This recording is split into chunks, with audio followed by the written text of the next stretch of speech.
And in our top business story, Dubai-based development company Miras Holding has unveiled the blueprint for Dubai Parks and Resorts project that is set to take shape in Jebel Ali.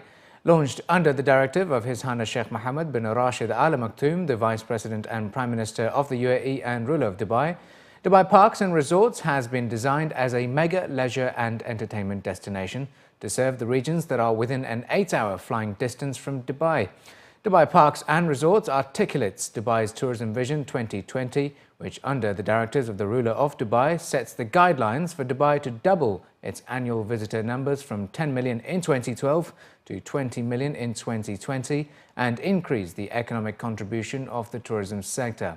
Since the announcement of the planned investment of 10 billion dirhams in 2012, Miras Holding has made substantial progress towards finalizing key components and partnerships with global movie studios, constructing partners and world-class theme park operators for the delivery of Dubai Parks and Resorts.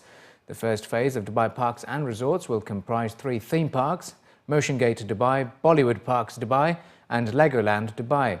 The development will also feature River Park, a grand entrance plaza, and Lepita, a family-themed hotel.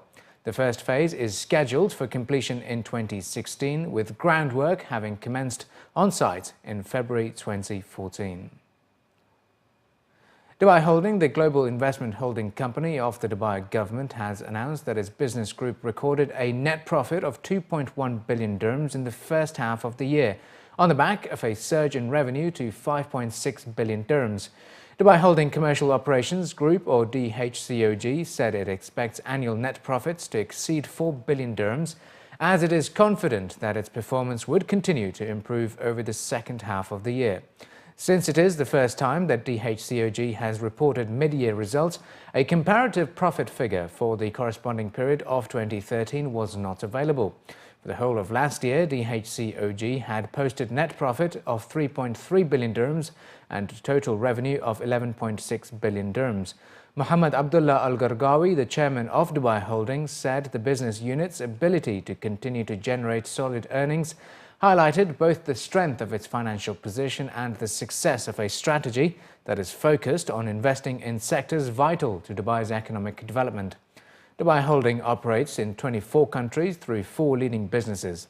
The group comprises of Jumeirah Group, a global luxury hotel company, Tecom Investments, which manages business parks and hotel in multiple sectors, Dubai Properties Group, one of the largest fully integrated real estate and community development business in Dubai, and Emirates International Telecommunications, which runs a portfolio of regional and international technology and telecommunications assets. Etihad Airways is adding a new daily flight between Abu Dhabi and Karachi to offer a double daily service from November the 18th.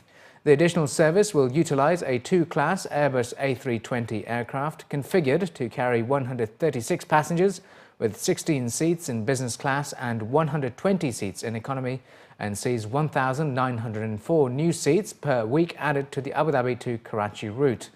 According to the airline, the new flights will provide its passengers with more choice and greater flexibility when traveling to and from Abu Dhabi. Etihad Airways now offers 46 weekly return flights to 4 destinations in Pakistan, including Lahore, Islamabad and Peshawar. The additional flights will provide more than 700 weekly connections to key destinations in the GCC, Middle East, Europe and North America. The US dollar index gained 1.1% last week, closing at 83.70 levels, which is a 14-month high. Risk-off trade dominated markets as a host of worse-than-expected economic news drove sentiments lower. ECB President Mario Draghi introduced a host of rate cuts for the Eurozone, which saw them approach 14-year lows. Friday's US non-farm payroll report came in much worse than expected and saw risk markets sell off in favor of the US dollar. To find out more about this and the week ahead, we spoke earlier to Gaurav Kashyap, the head of futures at Al Pari Middle East. Well, it was another week of risk-off sentiment which took markets lower and took the US dollar higher. We had a very action-packed week last week in which we saw the European Central Bank slashing rates across the board. We saw the overall bank lending rate being cut to 0.05%. This is down from 0.15%. We saw also the deposit facility rate being dropped down to minus 0.1%, and the marginal lending facility rate also being cut. Now this laid a lot of selling pressure onto the euro. We saw the euro USD falling below 130 levels, and we have seen it consolidate around 129.50 levels, but overall the selling pressure is continuing to keep the prospects for the euro weaker in the week ahead. Also across looking at the GBP, the British pound has also come under renewed pressure to kickstart this week, as there was a bit of a poll coming out of Scotland with those policymakers voting perhaps to break off from the UK government. Now, this leads to a lot of uncertainty and also a lot of risk-off sentiments dragging the pound lower, and we've seen the pound now falling to a 14-month low against the US dollar.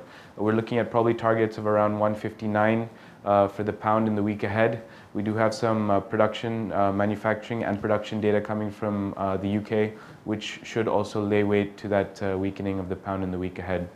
Also, we have retail sales coming out from the US later in the week on Friday, and we have the University of Michigan Consumer Confidence Report coming out on Friday. Now remember, we had a bit of a weaker than expected US non-farm payroll report last week, where jobs came in at only 142,000 new jobs, well below the expected 230,000. We did see a fall in the unemployment rate, but that was also on the back of a weakening labor force participation rate. So overall, the picture of the US labor force still remains shaky, and we should expect the US dollar to continue making gains in the week ahead. Look for 127 levels in the euro, and look for 159 levels in the British pound.